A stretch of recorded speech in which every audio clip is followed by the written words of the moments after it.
what we can do is, oh,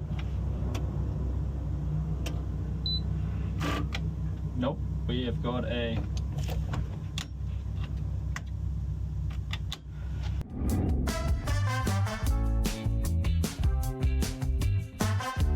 I wanted to race some cars, and I thought that rallycross was probably the best way to get started. What I've learned in the past few weeks is that it seems that nobody knows what rallycross is, so I'll just go ahead and do a quick little explainer. There's motocross, autocross, and rallycross. Motocross, you go bring a motorcycle to a dirt track and then you race it around. This was a big kind of genre of video games in the 2000s. It looks really fun, but I don't know how to drive a motorcycle, so skip. Autocross is a race where you basically go out to a big parking lot and you drive around cones as fast as you can. Rallycross is kind of a mix of the two. You drive around a bunch of cones, but instead of a parking lot, you're in a bunch of dirt. Stay with me, it was really fun. So knowing that I wanted to do this, I did some research and found the Arizona Rally Association. They host races about every month. I reached out to them, had a group phone call, and we set some tentative times up, and everything worked out, but not without some small hurdles. For one thing, I had to go all the way to Camp Verde. For another thing, I didn't have a car that I could use. The distance wasn't actually as big of a deal, and they had a vehicle that I could borrow, so everything actually went perfectly. And this is where I have to admit that this actually wasn't a one-day experience. Technically, I went on 2 different days. Sorry, but it still fits the idea of the show, so get over it. Pulled up to the front registration area and texted the number that I had. They told me to sign the registration thing and then pull up to where the action is and ask for Sean. I found Sean. I was given a silly looking yellow vest for my safety and then got a bunch of video of other people driving. I needed more, so I was introduced to Phil. So Phil told me a little bit about his car. okay, so it started as like a Volvo 240. So a bone stock, I think it's a 1987 Volvo 240, and I got it for $400. I brought it out stock. The water pump started leaking, and I kept putting coolant in. So it started with some seats and removing some really nasty old interior pieces. After that, it was, getting rid of like the old wiring. So I ended up eventually like rewiring the whole car, welding the differential, running slightly different tires, and then only this last year I started worrying about adding a little bit more power with the turbo. And Phil told me a little bit about his life. For me, I'm fortunate enough that, I grew up with building classic cars with my dad, so definitely had some like confidence in tackling this, but that's the nice thing about rallycross. You can show up in a bog standard anything. Like we've got a guy out here that brings a Honda Odyssey, brings a Prius. Like you can show up in anything. Like this is definitely on the more modified end of what people have done. I did a bunch of like classic car restorations, and I went into motorsport back in Europe, and now I'm out here playing in the dirt. So yeah. Let's give it another go. So yeah, and honestly the thing that keeps me here is the community. Like really good group of people here in Arizona. So Phil was taking me on a couple practice laps, but I really wasn't sure what we were doing because I'd never done this before. So I made sure that he explained kind of the process of what he was doing, what he was trying to do, and all that kind of stuff. The big thing I'm trying to do is be smooth and try and carry momentum through dirt. So like the fact it's dirt out here, it's loose, and trying to get around the course as quickly as possible. And in this case, it's trying to get as much full momentum as possible. But for me, with a real drive car, it's like I'm pushing from the rear, so I need to try and keep a little bit of a slip angle. Too much angle, I'm going to be losing speed. Too little, there's a little bit more on the table time-wise. So generally try and be as smooth as possible, and sort of sometimes you'll see me giving a little flick in, but let's see how it goes. We hit those codes. I got one. It was pretty crazy inside that car. It was my first experience in anything close to a race car, and he had the thing completely stripped out, and obviously he's a good driver, And he was driving around so fast, and we were whipping around, and before I knew it, we were done.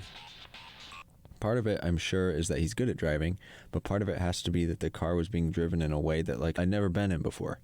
I tend to follow the rules of the road, but there aren't any rules, and there isn't a road. It's go as fast as you can around some cones, and it was really fun.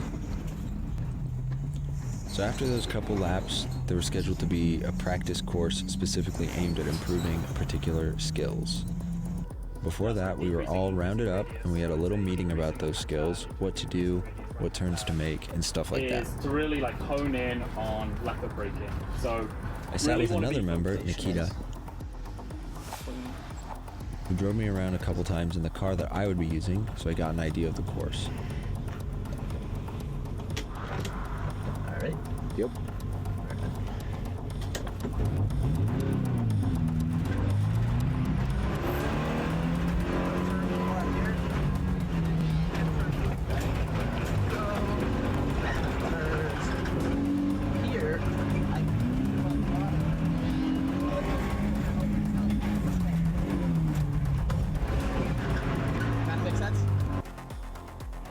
Let me go through one more time. Okay. That time I didn't do any local braking. So that time it was just like, this is what the car does if you let it do. If you try to drive it like, I want to turn left, let me turn the wheel more. Well, it's not going to do it because we're on a loose surface, and if the front tires don't have grip, you're not going to get grip by just turning the wheel, right?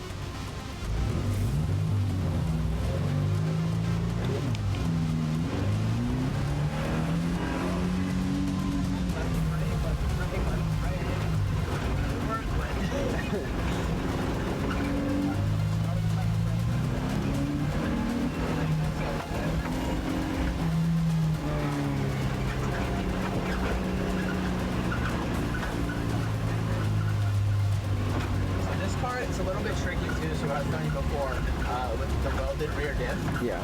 So it's all-wheel drive, but it behaves a little bit more like your Miata would, that's rear-wheel drive. Okay. Where it can spin both of the rear tires at the same time, so it can start to cause that rotation with the rear, and so that's oversteer. We switched out, and off I went. Left, on left.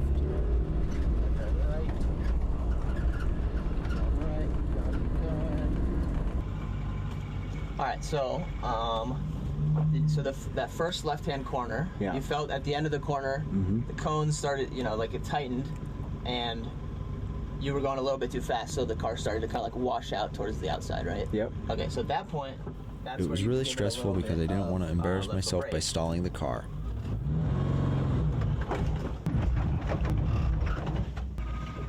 Do it this way. Hold on. Okay. Yeah. Go for it. I'll do this. You do that. All right. But also because I'd never driven like this before. But I did it. It was really fun. I hopped in with Phil again, and we did more of the same. Through cones, right, left, touch the brakes to hold it in tight, off the brakes. As I turn in to the right, I'm going to dab the brakes to get the weight where I want it, and then from there I might drag it slightly to come off gently. We were just practicing left foot braking, which is really unintuitive, and it hurts my brain to think about, so I didn't actually do it that much. But at times it did pop into my head, and I did actually do it, but it didn't seem like it was helping at all. But I did do it. So yeah, I ended up doing it twice. So I was carrying a bit too much speed, so I touched the brakes a little bit at the first cone, and then a little bit more at the sort of second cone. At that point I was just straightening up the steering wheel and going for it, and then it was a lot more on exit than I was expecting. I was almost like full throttle, and it was like I was just holding the car back ever so slightly as I went through the exit. So yeah, the flick in is like setting the angle of the car.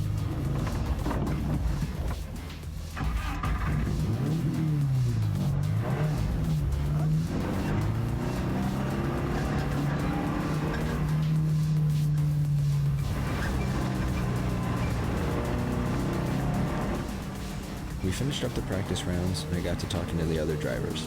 Not very much because I am shy, but we did talk a little bit. And they told me to, 1, race the work car, and I told them no. So they told me to go to Enterprise and rent a car to race. No. I will be using the car that they gave me. I went home and went to bed. Woke up early and drove all the way back up there. Don't get me wrong, it was a pretty drive, but I am a pretty big fan of sleeping. I made it up there, met back up with the people, and we did a walkthrough of the course. We walked around, following the path, seeing where to turn, and I learned that this course was way, way, way longer than the practice one that I was doing the day before. I was worried that I was going to get lost. Also, a Miata showed up. Just like with the practice skill drills, before the races began, we had a driver meeting where we were told all of the rules and everything. After that, we were off. So how it works is you run through the course 6 times. If you hit a cone, you get a time penalty. If you drive around the wrong side of the cone, you get a bigger time penalty because it's not safe. I did the best that I could. Unfortunately, my best is much worse than other people's. I was getting 110s and other people were getting sub 100s. I finished my set of 6 and I went home, which technically I shouldn't have, because the deal is if you race in the first group, you have to go out into the field as like a safety flag person, and the first group of safety flag people race second. I didn't do that, and I'm a bad sport for that. Sorry. So I went home and I waited for the scores to be finalized, and I got second to last. Now, this is really the first episode where I've come across this dilemma. Was I successful? I think that for a few of these activities like this one, it really just depends on what you're measuring. Like if you're being really narrow and say that the only measure of success is winning or like getting the top 3, then yeah, I definitely didn't do it. But I mean, I'm trying to be realistic, and I knew I wasn't going to win in the first place. Like that wasn't even on my radar as a thing I should be trying to do. So, you know, I can make a ton of excuses that like this isn't my car, I've never driven in the dirt, I don't know how to race. Like all these things come together and I'm not going to get first place because of them. So it never even crossed my mind to try to win. What my metric is did I get any penalties? And I didn't hit any cones. Like the times that I got were my actual time to get through the course. I didn't hit the cones. So I was successful. Yeah, I did it.